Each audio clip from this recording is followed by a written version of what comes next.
Continuamos, ahora sí, perfecto, gracias. Continuamos con las jornadas de la tarde. El encuentro que va a tener lugar ahora tiene por título Derechos de autor a debate, un tema importante siempre en el Fórum Edita. Y para hablar de estos asuntos peliagudos y controvertidos nos acompañan Anne Bergman, que está aquí a mi lado, directora de la Federación Europea de Editores y posgraduada en Derecho de Autor Comparado. Welcome to Edita, Mrs. Bergman. Daniel Fernández, editor de la editorial Edasa y recién estrenado en su cargo de presidente de Cedro, tras haber estado muchos años como presidente de los editores españoles. Bienvenido, Daniel. Y Lorenzo Silva, escritor, colega, por lo que sufre en sus carnes las idas y venidas de esos derechos de autor que hay que ir persiguiendo como si fueran mosquitos. Y además de escritor, es abogado, con lo cual tiene de alguna manera un pie en la ligereza del escritor y otro en el peso de la ley, así que nos viene al pelo para esta mesa. Antes de arrancar el diálogo, desde la organización de Edita se ha querido pulsar diferentes sensibilidades e inquietudes en torno a los derechos de autor, buceando un poco en Internet para ver qué es lo que bulle en la conversación. Y para ello, un equipo de alumnos del máster de edición de la Pompeu Fabra ha realizado un barrido por diversos foros de Internet y ha seleccionado una batería de cuestiones que trasladamos a nuestros invitados y nos va a mostrar el resultado de este rastreo el coordinador académico del máster, Josep Sola. Josep, por favor.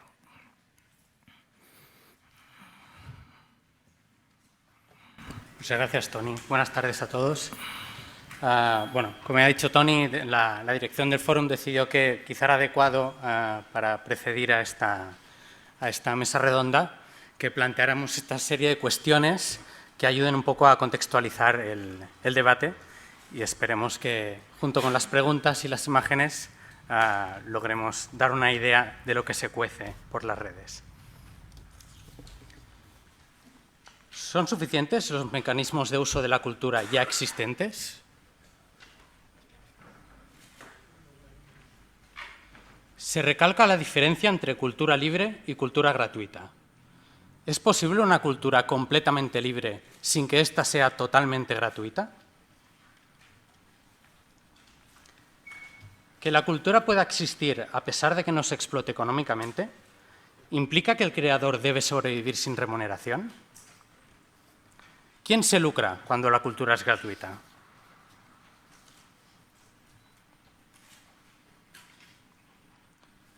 ¿Es incompatible el derecho del consumidor con el derecho del creador?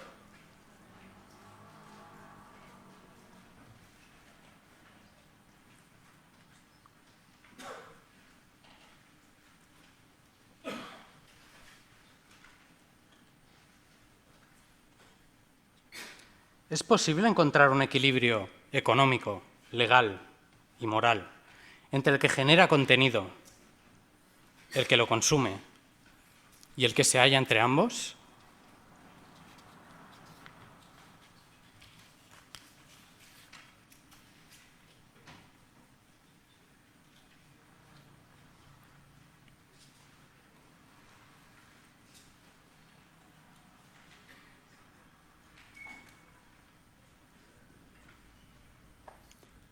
¿Es la forma tradicional del copyright una práctica monopolística?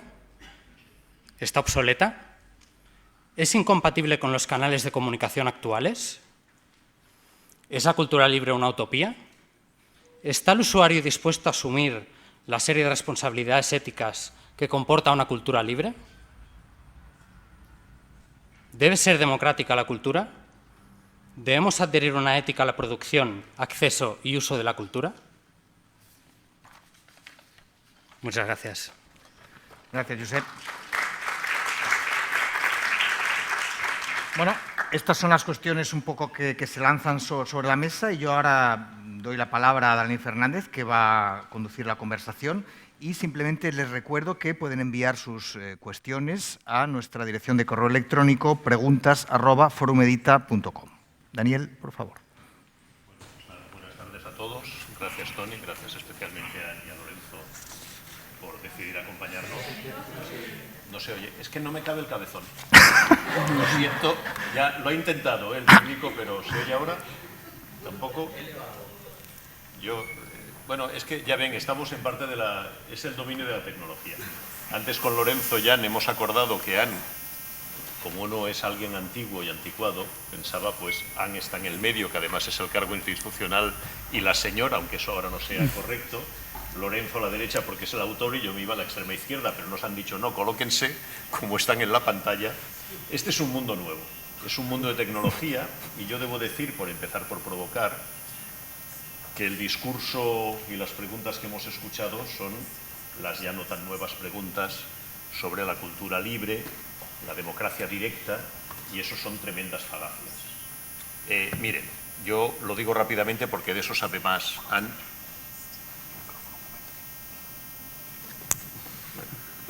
Seguiremos con la tecnología. Mientras tanto, como yo creo que más o menos me escucharán, dejen que lo hagamos obviando que no me entra a la cabeza. A mí, por otro lado, por razones obvias, es difícil ponerme los pelos de punta, pero en el Fórum Edita siempre me corre algún leve escalofrío por la nuca. Yo lo siento por el colega alemán, pero un libro sobre las baterías que no incluye baterías es un oxímoron, es una contradicción en sí mismo. ¿Cómo? Porque en realidad ese libro deberían haberlo Pero hecho le van a dar el otro libro micro, ¿no? electrónico con baterías. Y por otro lado, después, en este mundo de fake news, ver el fake book en directo, pues en fin, a la gente que ya tenemos no una cierta edad, sino una edad cierta, nos impresiona. Miren, Daniel, muy rápidamente. Daniel, perdón un minuto, me dicen que no llega tu voz al traductor, entonces, pero ya está llegando el micro, ahora sí, Bueno. ahora sí, ahora sí. El viejo estilo Julio Iglesias que siempre funciona. Eso es que lo estaba deseando. En fin, bueno, perdón. Mi talla de sombrero es una 58. Lo digo por si algún día quieren regalar alguno, pero efectivamente el tamaño de la cabeza tiene su aquel. A ver, el discurso de la libertad es imbatible. Evidentemente, si a cualquiera de nosotros nos preguntan, ¿quiere usted una cultura libre? Decimos que sí. Lo que sucede, y lo digo rápidamente, porque Lorenzo y Jan, ambos son más expertos y además tienen esa condición de estar próximos, al menos en su zona de estudios y de relación al mundo de los juristas, nosotros venimos de un mundo que se reguló ya hace tiempo, siempre es difícil y aburrido defender la ley, es mucho más fácil y mucho más divertido defender la libertad. Yo pongo el mismo ejemplo que algunos de ustedes ya me habrán escuchado, de que en la Isla del Tesoro uno entiende que Jim Hawkins simpatice con Long John Silver, pese a que es un pirata y lo intenta al final asesinar, y no con el caballero John Trelawney, pero al final son los caballeros los que hacen el negocio y los que ayudan a que el negocio se mantenga. Brevísimo resumen desde el punto de vista, espero, de un editor. España, como país excéntrico que es, siempre queda fuera de los grandes discursos sobre lo que significa la regulación de los derechos de autor. Es curioso que quedemos fuera cuando una de las primeras cédulas reales que reconoce derechos de autor está en el archivo de la Corona de Aragón, aquí en Barcelona, y es una cédula real que defiende a Miguel de Cervantes contra el Quijote apócrifo de Avellaneda. Y de alguna forma, y por decirlo de forma resumida, se le reconoce al autor el derecho a que su personaje es suyo y que esa creación de su ficción debería conservarse.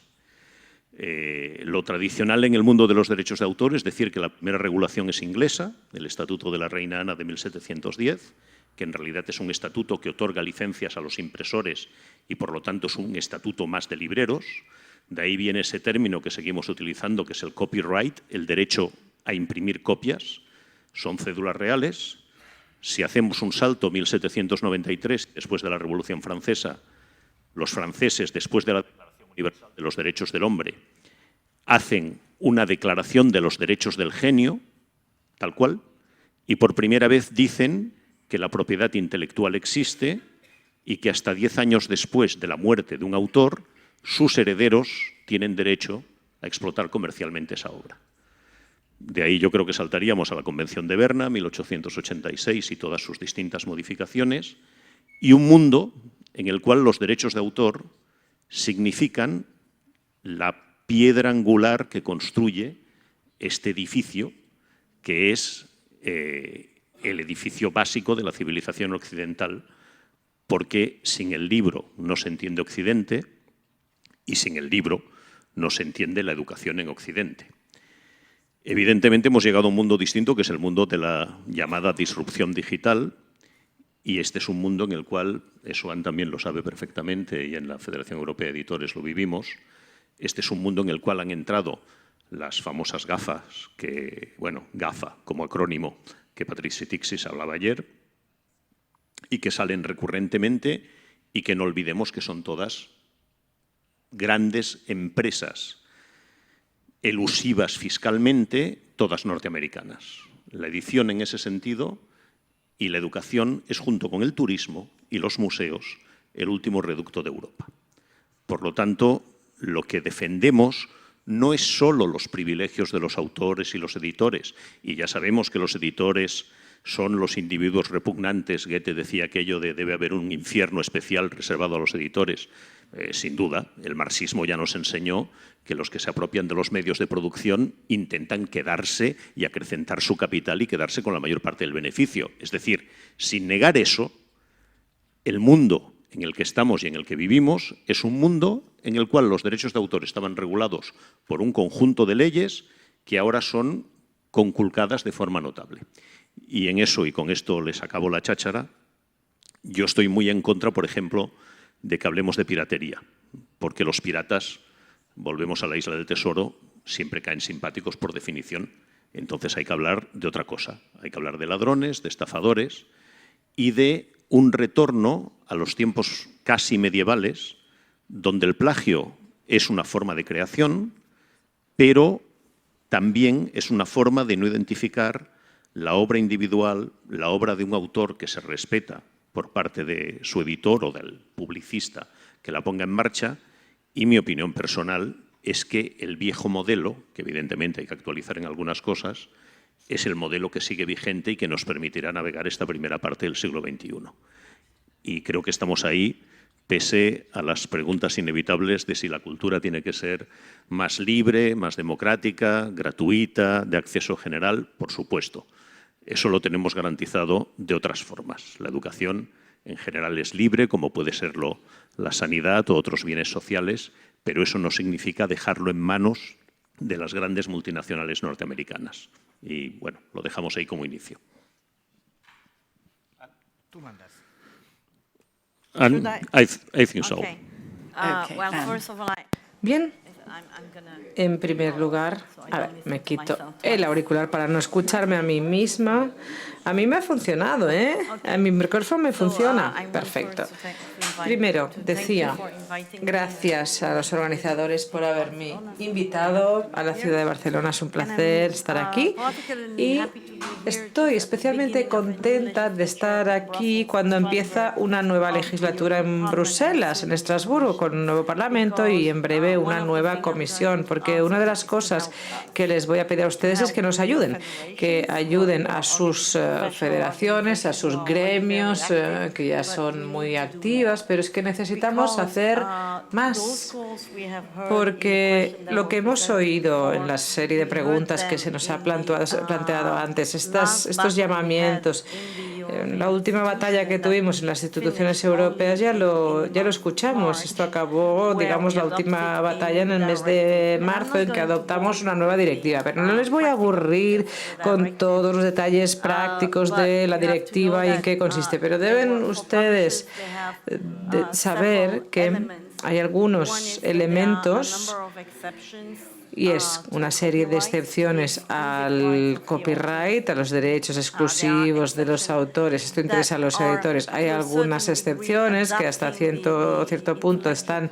adaptando la propiedad intelectual, el sistema de propiedad intelectual al siglo XXI. Y, por ejemplo, un alumno de esta universidad, un estudiante que estudia aquí pero viva en Portugal, pues tendría derecho a acceder a su contenido desde Portugal una vez regrese a su casa o quiera estudiar en su casa, en lugar de tener que volver aquí a Barcelona, etcétera. Con lo cual hay varias excepciones a este efecto. También hay un régimen que permite, en nuestro caso, a las bibliotecas digitalizar libros descatalogados y y los autores pueden negarse si no quieren digitalizarse, se puede negar, y para otras obras también, música, audiovisuales, etcétera. Esto también es otra excepción.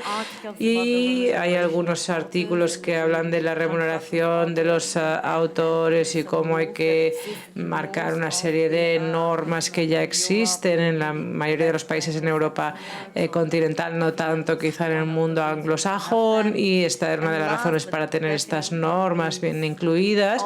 Y último, no por ello menos importante, la monetización o ausencia de ella. ¿Cómo protegemos nuestras obras? Decía usted que la piratería es romántica, ¿no? Los que vienen al Parlamento Europeo no son muy románticos, esos piratas. Pero, en fin, alguien que cuelga un libro entero en Internet no es un pirata, es un ladrón, exactamente como usted bien decía. Estoy totalmente de acuerdo. Y ahí tenemos la plataforma, y hemos de hablar de responsabilidad de las plataformas. Las plataformas no tienen por qué esconderse detrás de la Directiva de Comercio Electrónico, que es un texto que se negoció ya a finales del siglo pasado y que fija la responsabilidad de las plataformas, etcétera. Ahora tenemos un texto y antes de que se aprobara en tanto que ley, cada vez que ustedes o sus hijos se meten en YouTube, aparece un mensaje, ¿verdad?, que les dice: ¿sabe usted que el Parlamento Europeo va a adoptar un texto que va a cargarse la libertad de expresión en Internet? ¿Sabía usted que se trata del artículo 13 de la directiva del copyright? Y mucha gente, yo he conocido a mucha gente que me ha dicho: bueno, ¿cómo puedes estar del lado de la censura?, me dicen a mí.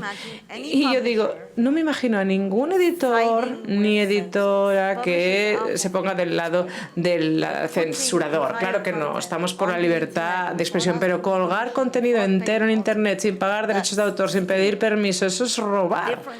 Eso es un robo. La diferencia es que nosotros podemos hablar con los eurodiputados, y yo quiero dar las gracias a Antonio y a toda la Federación Española, la Federación de Gremios de Editores de España, que han podido conseguir que varios eurodiputados españoles voten en favor de la reforma. Pero bueno, claro, estamos hablando aquí de millones y millones de usuarios de Internet, y a ver qué podemos hacer con todo eso. Con lo cual, ¿cuál es mi llamamiento, aprovechando que estoy hoy aquí?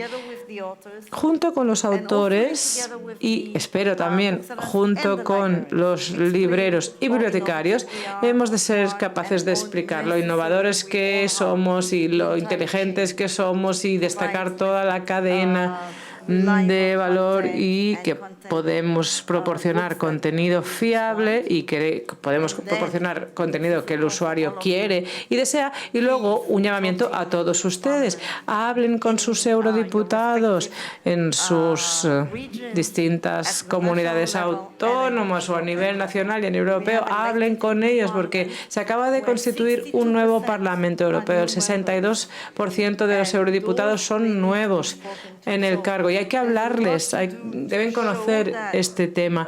Y hay mucho por hacer todavía, contrariamente a lo que se decía antes.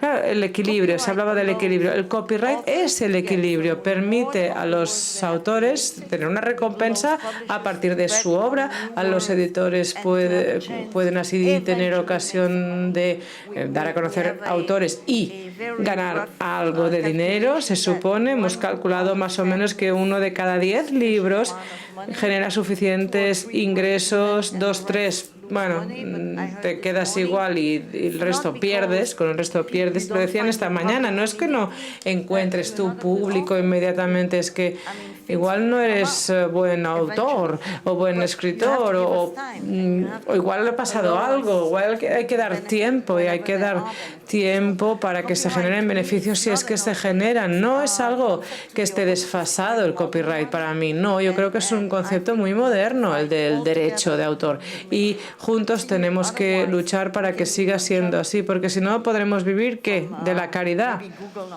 de Google y Facebook que nos den algo de dinero para los autores para que puedan escribir y si no escribes lo que te piden, pues bueno, supongo que se te acaba y te cierran en el grifo o puedes dedicarte a vivir de los fondos públicos y los fondos públicos, claro, eso sí que es el principio de la censura porque lo podemos ver en países como Polonia, Hungría. Tenemos editoriales en el mundo de la enseñanza que han sido recortadas por el uso de la libertad de expresión, no en nombre de, ¿no? Eso puede llegar a ser peligroso para nuestro sector. Bueno, ante todo, muchas gracias por la invitación a participar en el foro. Y bueno, pensaba que las preguntas se nos iban a plantear de una en una para irlas respondiendo. Pero yo te las puedo recordar, Lorenzo? Sí, lo que no sé si la dinámica a lo mejor es hacer también como mis compañeros una respuesta un poco más general y luego si queréis profundizamos en algún tema porque yo me las he leído todas con atención antes de venir y tenía respuestas para todas y cada una de ellas, ¿no? Porque me parecen que todas y cada una de ellas son muy interesantes, ¿no?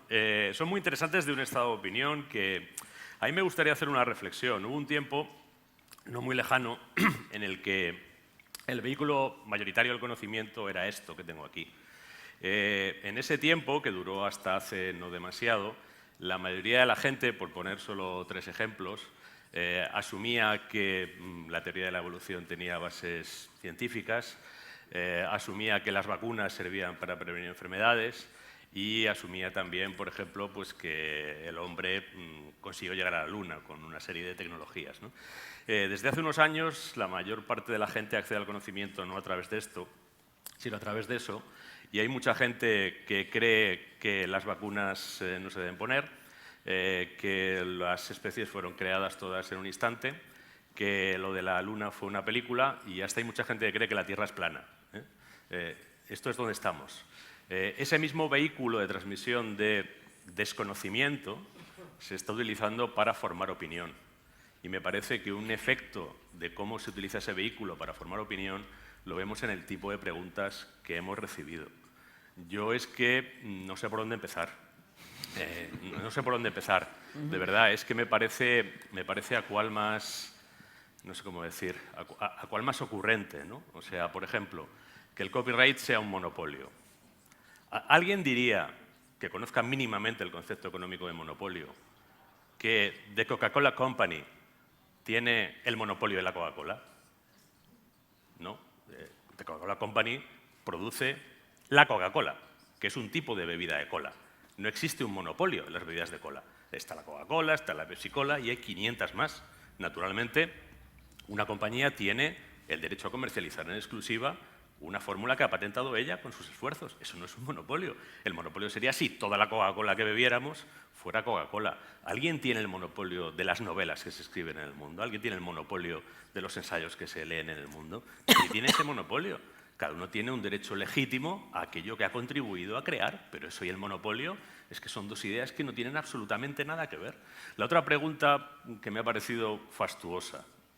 ¿Solo es posible la cultura libre si es gratuita? Permítame que le dé la vuelta. ¿Es posible una cultura libre cuando es gratuita? ¿Es posible cuando quien crea la cultura no tiene ninguna retribución y por tanto tiene que acudir a la caridad de los poderosos o a la condescendencia del poder? ¿Es posible así una cultura libre? Es que me parece que la pregunta está planteada en términos inversos a la realidad.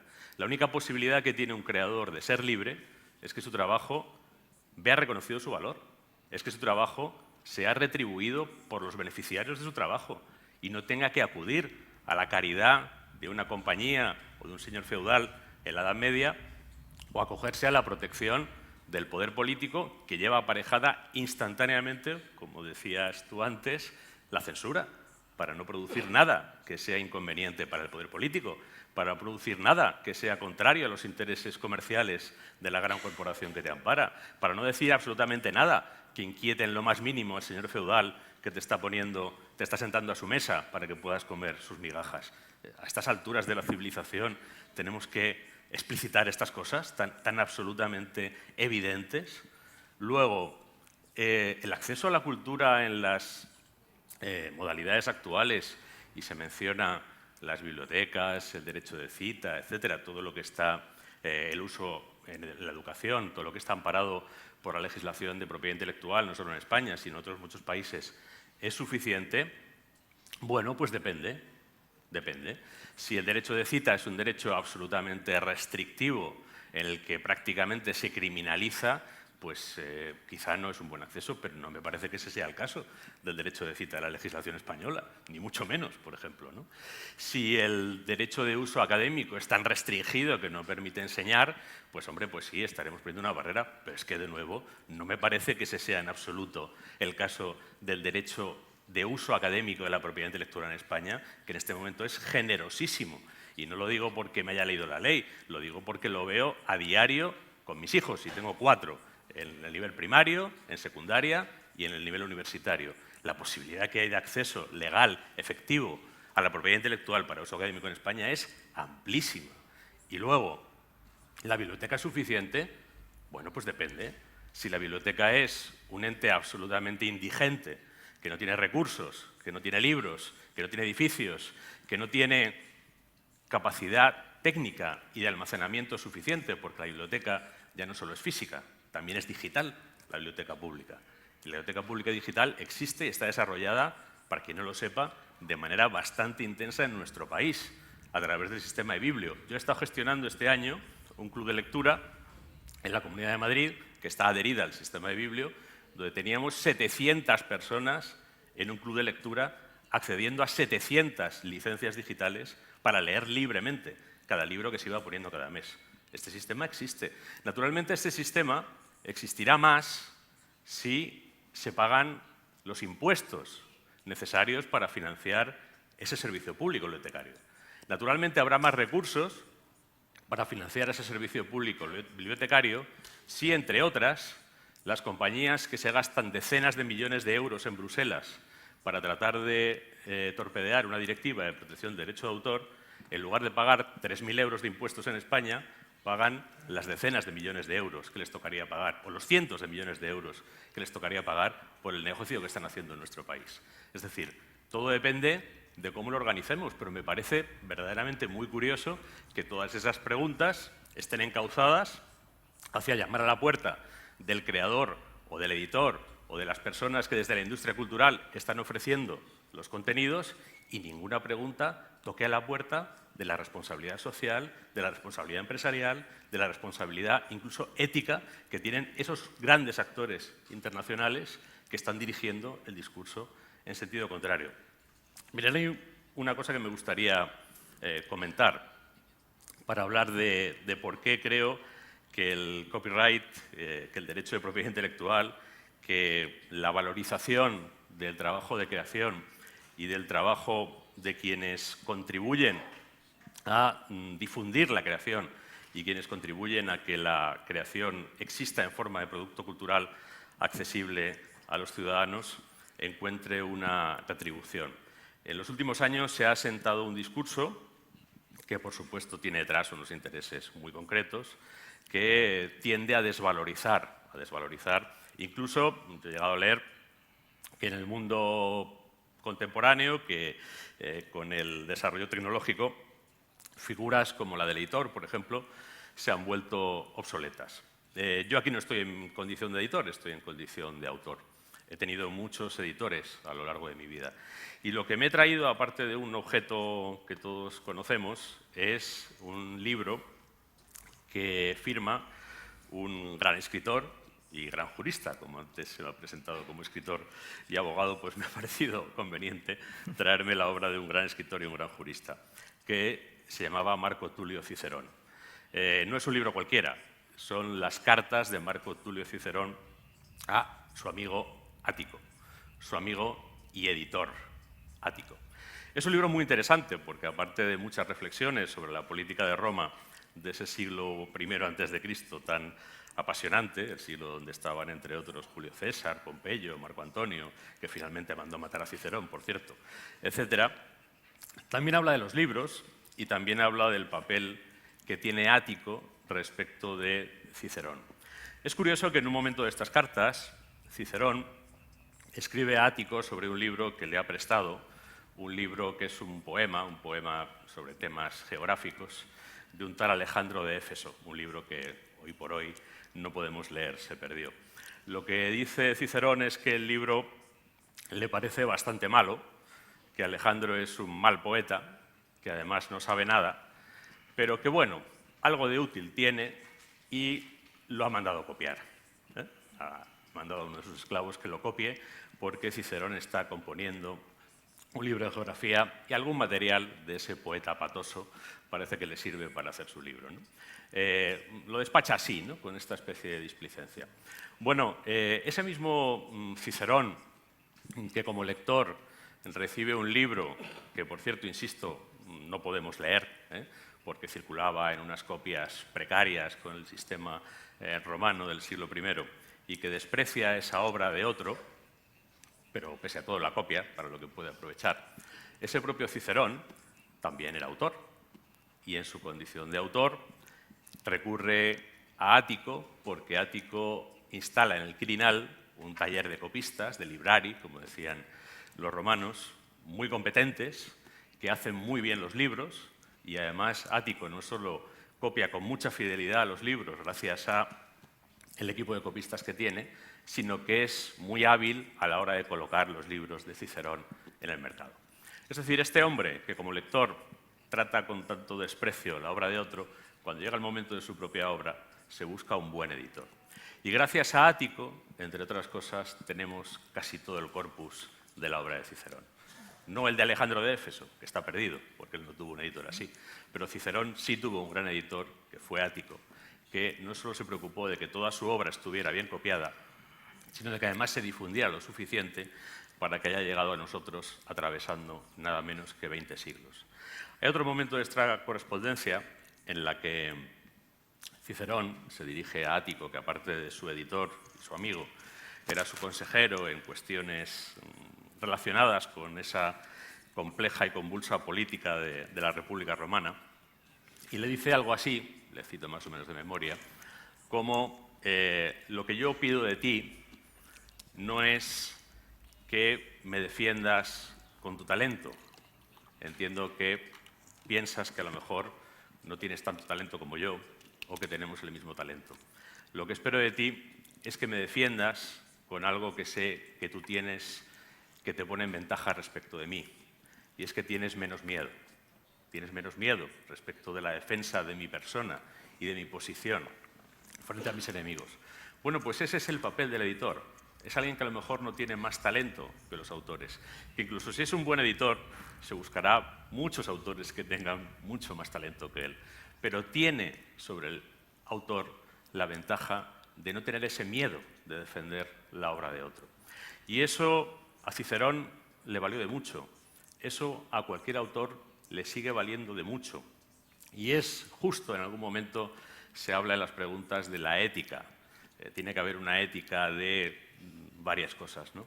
Naturalmente que tiene que haber una ética respecto de todo, y sobre todo tiene que haber una ética en la organización social, y tiene que haber una ética en el acceso a la riqueza, y tiene que haber una ética en la distribución de la riqueza, y tiene que haber una ética en la remuneración y en la asignación de recursos. Es ético que quien crea cultura, es ético que quien favorece la cultura, como Ático favoreció la creación de Cicerón, sean remunerados. No es ético que jugadores de ventaja obtengan la remuneración que corresponde a quienes hacen que la riqueza exista.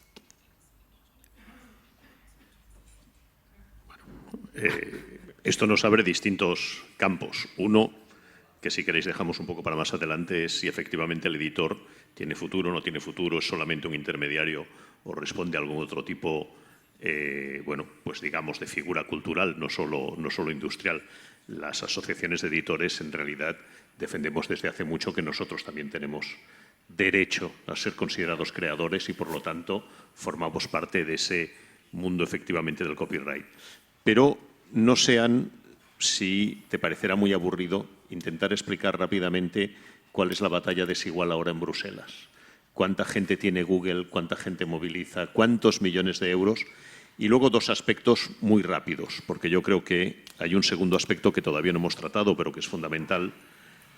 Solo hay dos países, que yo sepa, a no ser que Anne me corrija y Lorenzo, solo hay dos países en estos momentos en la Unión Europea que están intentando luchar para que digamos que los beneficios recaudados en cada país tributen en cada país. Es la ley española del gobierno Sánchez de esta última legislatura, del 2018, y es la ley que curiosamente está en marcha en el Reino Unido, intentando, y hablan de los diverted, no por divertidos, sino por desviados, los diverted tax, con la mentalidad de siempre sajona práctica de decir, bueno, no puede ser que el dinero que genere en el Reino Unido Google, por poner un ejemplo evidente, o Amazon, vaya a algún paraíso fiscal, incluso alguno de los amparados por la Unión Europea, Irlanda, Luxemburgo, etc. Ahí hay un tema, que sé que es un tema árido y es un tema complicado, pero uno de los temas más recurrentes en las discusiones en las últimas legislaturas del Europarlamento es hablar de la armonización fiscal. La armonización fiscal suena al horror de que todos vamos a pagar impuestos, pero también suena a que si armonizamos nuestros deberes, armonizamos nuestros derechos, que no sé si pensáis que efectivamente eso también es parte evidente de lo que es la vida civilizada.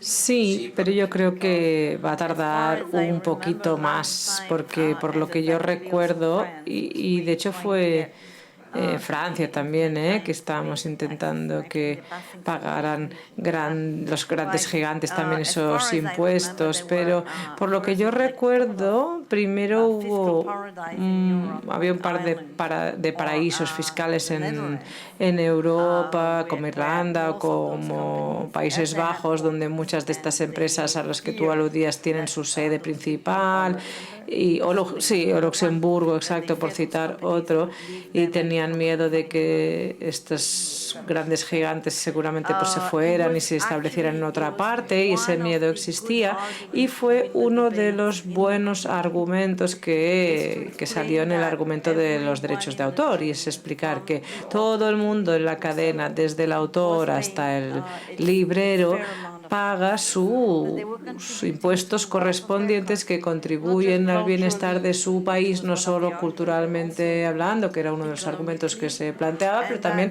económicamente hablando. Y en cambio, los que están en el otro lado, los que reivindican que estamos secando todo el conocimiento y toda la cultura en Europa y que estamos imponiendo una censura y no sé qué más, todos esos que hablaban en contra de la directiva, del copyright, del mercado único digital, que es un nombre terrorífico porque ya sabéis que en Bruselas lo de los nombres sexys no se nos da muy bien para la normativa, etcétera.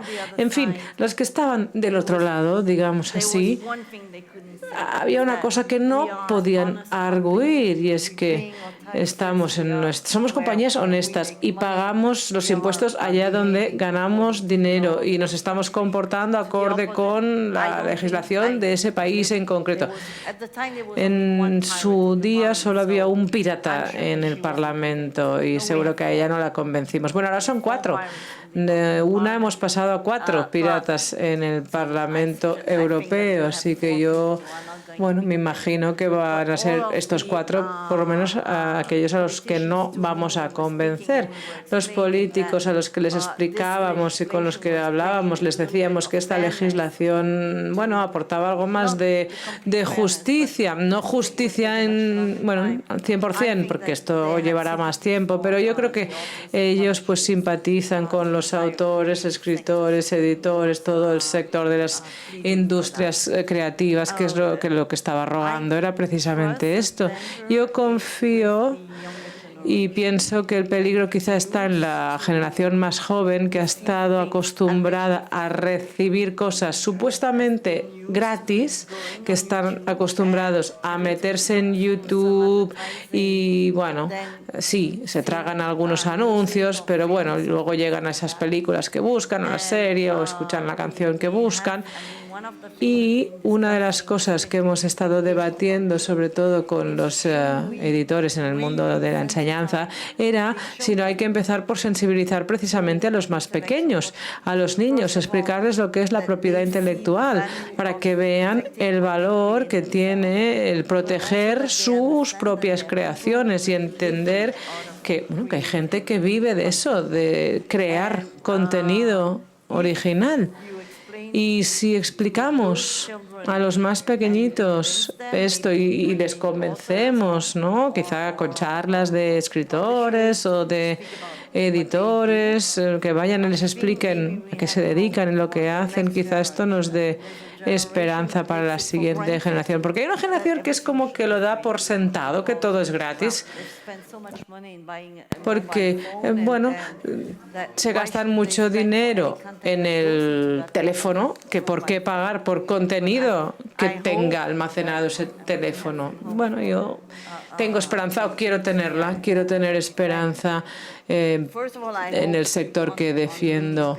Y primero, que sigamos leyendo libros en papel, eso también nos resolvería parte del problema, pero para educar a la generación más joven, a las generaciones venideras, y que podamos seguir explicando a los políticos que no dejen dejarse, bueno, atraer por las sirenas, esos cantos de sirena de los Googles y los grandes gigantes que les dicen acércate a mí, que ya verás que el mundo será mejor y maravilloso. Bueno, la realidad es bastante distinta y nos estamos, de hecho, ahogando todos en el océano de Internet. Los que tenemos alguna edad, de nuevo, nuestros padres nos decían que no nos fiábamos si aparecían desconocidos y nos ofrecían caramelos gratis a la puerta de la escuela. Sin embargo, ahora vivimos en una sociedad en la cual los caramelos gratis los estamos dando constantemente.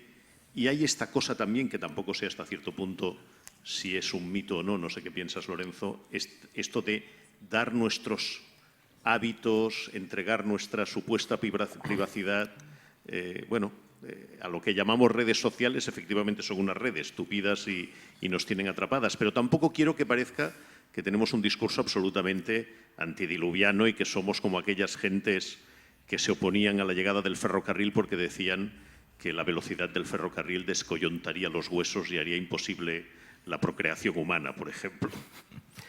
No, desde luego no, te puedo asegurar que no es mi caso, vamos. No quiero dar más detalles personales, pero yo en el año 81 ya estaba programando con un Apple II y en el año 2000 tenía una página web en Internet, cuando mucha gente no tenía Internet en España siquiera, ¿no? Es decir, que no es el caso. Es que, vamos a ver, ni hay que caer en el extremo de la negación de los cambios de la realidad, ni tampoco pensar que estamos rehaciéndolo todo de cero y que no vale nada de lo que se ha hecho antes porque alguien trae una realidad tan absolutamente distinta de lo anterior que tenemos que tirar a la basura pues todo lo que pensaron Cicerón y sus contemporáneos y demás, porque además es que no es verdad. Es que tú lees este libro hoy y te das cuenta de cuántas cosas está diciendo que, aunque se refiera a las convulsiones políticas de la República de Roma en el siglo I a.C., son perfectamente aplicables desde el Prusés hasta la falta de gobierno en España ahora mismo. Son los mismos conflictos exactamente igual, personas distintas, nombres distintos, pero las mismas ambiciones chocando y descarrilando o no los asuntos públicos, ¿no? Es decir, que yo contra lo que me sublevo es contra esa idea de que las innovaciones han invalidado todo lo anterior, han invalidado 30 siglos de civilización. Es que eso no es verdad. Es que eso además no es una idea ni medianamente inteligente, ni medianamente sólida a primera vista, ¿no? Y me parece que deberíamos ir a esos aspectos concretos para ver hasta qué punto el discurso tiene validez o no. Hay una cifra que a mí me parece interesante, yo la menciono a menudo, pero me parece que deberíamos entrar debajo de ella también, que es el decrecimiento, que es lo que tenemos que hablar, del sector editorial en España en el decenio 2009-2019, que, como tú bien sabes, es un decrecimiento que sitúa a un sector que aportaba 3.200 millones de euros al PIB español, lo ha situado en 1.000 millones menos, en números más o menos redondos, ¿no? Cuando decimos 1.000 millones menos de facturación, estamos hablando de 166.000 millones de las antiguas pesetas, porque yo creo que la gente todavía no se entera muy bien de lo que son los euros, ¿eh? Me pasa a mí y creo que le pasa a más gente, ¿no? Eso es muchísimo dinero, eso es muchísimo dinero, eso es, bueno, pues con eso se puede, con eso, por ejemplo, la sanidad de Cataluña y Madrid podrían funcionar bien, ¿eh? Y no como están funcionando ahora mismo, ¿eh? Solo con eso. Bueno, naturalmente todo eso no lo recauda el Estado, pero el Estado recauda mucho dinero en impuestos de esos 1.000 millones. Es decir, ha dejado de recaudar mucho dinero de esos 1.000 millones. Pensemos en el en el IVA depende si es libro electrónico o no es libro electrónico, tiene un tipo diferente, pero pensemos que ese precio de 1.000 millones de euros está compuesto por salarios que tienen cotizaciones sociales, están compuestos por derechos de autor que pagan IRPF, algunos hemos llegado a pagar por derechos de autor más de 5 de cada 10 euros que percibimos. Algunos hemos llegado a pagar más de 5 de cada 10 euros que percibimos de IRPF por derechos de autor. Yo hay años que he pagado más impuestos que Google España. Lo he comprobado. Yo hay años que yo, y no soy Ken Follett, he pagado más impuestos que Google España. Y, bueno, esto naturalmente dice algo en términos de construcción del tejido colectivo, en términos de respuesta a los problemas verdaderos de nuestra sociedad. ¿Cuáles son nuestros problemas verdaderos? ¿Que la gente tenga para descargarse los 8 capítulos de Stranger Things esta noche? ¿O que la gente esté muriendo en una lista de espera en el Valdebrón? ¿Cuáles son los problemas de nuestra sociedad realmente? ¿Cuáles son los problemas de nuestra sociedad? Es decir, hay que analizarlo desde ese punto de vista. Y si vamos a la cuestión puramente cultural, a la cuestión de en qué medida este nuevo modelo, que lo hace todo gratuito, entre comillas, y ahora retomaré tu pregunta, está satisfaciendo mejor la necesidad cultural y está fomentando la creación cultural y está fomentando la diversidad cultural. Miren, yo solo les voy a decir una cosa, este libro no lo pueden comprar. Este libro ya no lo pueden comprar. Estoy hablando de Cicerón, uno de los autores fundamentales de la antigüedad clásica, y estoy hablando de la edición de referencia en castellano, que es la de Gredos. ¿Por qué no lo pueden comprar? Porque ya no es rentable fabricar este libro. Porque cuando se le quita lo que va a perder por copia ilícita, el editor no recupera los costes. Entonces este libro, si ustedes lo quieren, métanse en Iberlibro y no lo encontrarán por menos de 250 euros. Eso es favorecer la cultura libre, eso es favorecer el acceso a la cultura, impedir que se produzca la cultura, impedir que se produzca una traducción de Cicerón. No les quiero decir todo lo demás que estamos impidiendo. Todos los autores que no son rentables para sus editores y que por tanto ya no ven ni sus libros publicados. Sí, lo pueden autopublicar en Amazon y comprar ellos mismos 300 ejemplares para que luego Amazon les devuelva una parte y transferir dinero de sus cuentas a Amazon, o obligar a sus primos, a sus vecinos, a su novia a que compren el libro, pero eso lo pueden hacer igual con el archivo de Word, mandándoselo por email. El libro realmente no está existiendo. El libro no existe. Un libro existe cuando está en la plaza pública, respaldado por alguien con criterio, con capacidad de prescripción y con crédito para hacer esa prescripción, que diga que ese libro tiene argumentos para ser leído. Que exista de esa otra manera es como si no existiera. Es una pura ficción. Y cada vez están existiendo menos libros de los que podríamos tener, y se están creando y se están perdiendo en esos sumideros, muchos, por cierto, administrados y rentabilizados por estos mismos actores, ¿no? Pero también hay otros libros que se producen en otros sistemas, por ejemplo, hablando de España, y aquí no nos llegan ya, porque nosotros no somos capaces de hacerlos existir. Yo les podría poner muchos ejemplos en los últimos 10 años de libros que yo he leído en otras lenguas que no son el castellano, que les recuerdo a todos los que aquí estén que no lo sepan, que me imagino que será ninguno, que es la segunda lengua del mundo en número de hablantes nativos. Pues celebro haber aprendido otras lenguas, como el inglés, como el francés o como el alemán, para poder leer en esas lenguas libros que ya no llegan a mi idioma, que es el segundo del mundo. Y no hablo de libros irrelevantes, no sé, así a bote pronto, pues me acuerdo, por ejemplo, de, no sé, creo que el libro que ahora mismo mejor explica la génesis histórica del conflicto de Oriente Medio es un libro de autor británico que se llama James Barr y que se titula A Line in the Sand. Búsquenlo en español, no lo van a encontrar. Es un libro de hace bastantes años ya. Ahora mismo hay una biografía de referencia de Walter Benjamin, que es la que publicó la Universidad de Harvard. Búsquenlo en castellano, tampoco lo van a encontrar, porque son libros que el editor español no puede asumir el esfuerzo inversor de la traducción, una traducción que no es sencilla, más la producción del libro, para vender un número de ejemplares que no le va a permitir ni siquiera pagar al traductor. Luego ya estamos perdiendo bibliodiversidad, estamos empobreciendo lo que lee el lector español que no sabe leer en otros idiomas. Eso es lo que hemos conseguido. Cuando empezó toda esta movida de la cultura libre y que todo iba a ser chachipiruli y demás, yo oía decir, bueno, es que vas a ver todo lo que va a salir y tal, y al final lo que pasa es que se erosionará el viejo monopolio y el abuso y tal, y los poderes y los autores establecidos. Yo hace 20 años tenía editor, y ahora sigo teniendo editor. A mí no me ha perjudicado nada, pero he visto morir a mucha gente en estos últimos 10 años. A mucha gente con talento. Perdón, nos quedan 3 minutos. Vale, lo dejo ahí. Entonces esto no sirve para nada. El cronómetro ahí parado en el 7 de los 7 últimos minutos. ¿El que lleva desde esta mañana parado? No sirve para nada. Ah, vale. Ven, la tecnología nos traiciona. Yo he confiado en ello. No es omnímoda. Las preguntas que han llegado van en la línea un poco de lo que más o menos ya habéis contestado. Alguna, por ejemplo, un comentario. El copyright fue muy útil en una época, pero los canales han cambiado. ¿No creen que la forma de gestionar el copyright debería cambiar también? Bueno, ya está claro que creéis que no, ¿no? Lo que deduzco. Se puede adaptar, pero no hay que abolirlo. No hay que abolirlo. La compraventa existe desde hace 2000 años. Naturalmente, hace 2000 años se compraban burros, casas, arados. Ahora se compran opciones y se compran futuros y se ha adaptado el contrato de compraventa, pero el contrato sigue siendo el de los romanos. ¿Pero algún tipo de adaptación? No lo sé, yo no soy experto en el tema, no lo sé. Creo que sí que hay cambios.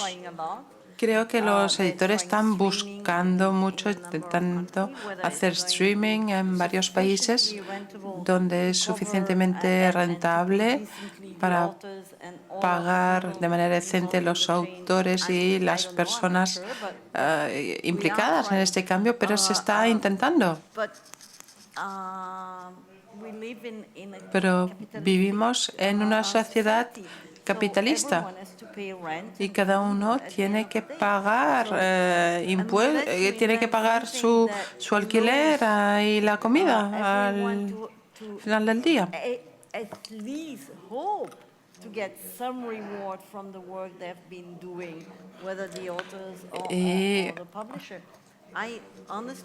De verdad, no veo cómo cada ciudadano tendría que pagar dinero a un Estado, a un fondo, para pagar correctamente a los autores, con unos impuestos que permitirían pagar a todas las personas que trabajan en el sector editorial. Y los editores tienen derecho a utilizar este impuesto. El gobierno polaco anterior decidió nacionalizar los manuales escolares y todo el mundo pensó que magnífico. Luego, el nuevo gobierno dijeron que bueno, que excepto Solidarność ha desaparecido de los libros, Lech Walesa ha desaparecido de todos los manuales educativos porque el nuevo gobierno no quiere que se hable de Solidarność, por lo que el mercado libre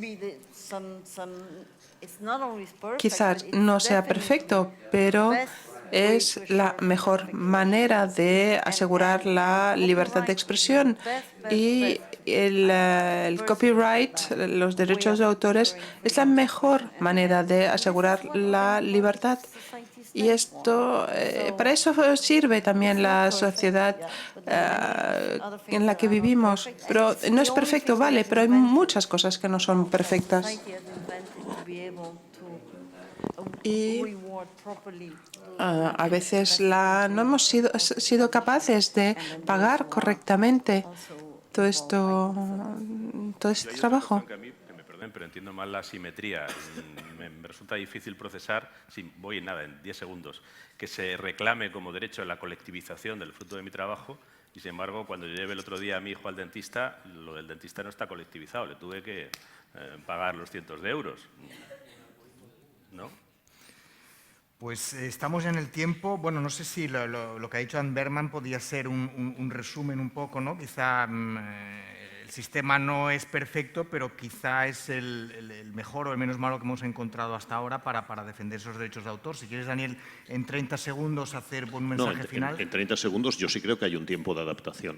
Los políticos han tenido, bueno, ahora que presido Cedro y que Cedro, por ejemplo, tiene un programa para influir en las escuelas y en los estudiantes y en las nuevas generaciones, aquí en realidad sí hay una discusión de la libertad. Hay un modelo de libre mercado con sus responsabilidades y sus deberes que más o menos y con sus defectos nos ha funcionado. El otro modelo es un modelo o de mecenas o estatalista. Y una de las pocas cosas en las que los políticos, no de ultraizquierda, pero de izquierda, digamos los socialdemócratas, se pusieron de acuerdo, que es el canon digital, se ha implementado de una forma relativa.